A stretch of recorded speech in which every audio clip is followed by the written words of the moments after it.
I want to start and ask you, if you're a business, if you're a company, an organization, an SMB, how do you know if your IT is working the way that it should? Great question, Gary. A lot of companies that we run into that we work with currently that are making this switch, they put a lot of that responsibility on their MSP or their IT manager in house.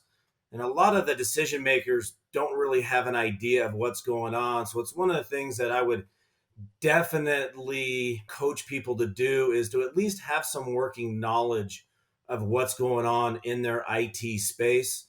So when red flags start to come up or terminologies you're hearing doesn't jive with what you know, that's when it's maybe time to reach out to do an assessment. Yeah, that's a great point.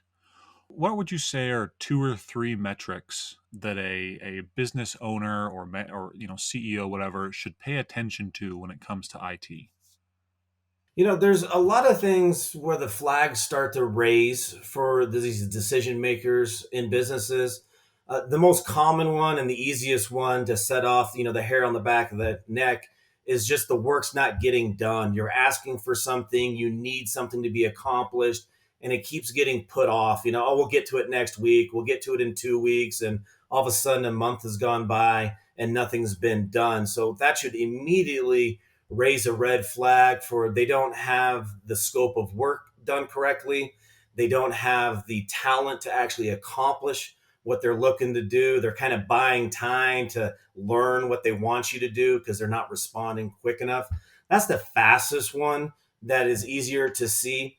And then the other one, it kind of parlays into a few different aspects, but as the business owner, the decision maker, or anybody inside the organization, they start to lose trust. They start to lose that feel that if I go to Bob, the IT guy, he's going to get it done immediately and it's going to be done correctly. And then the third one, of course, if you happen to walk by the desk where the person sits and you just don't see them working all that much and you don't know what they're actually doing, then it's a good time to come in and have another set of eyes look at the environment, take a look at what's going on, and just give you an assessment of what it looks like and improvements that can be made.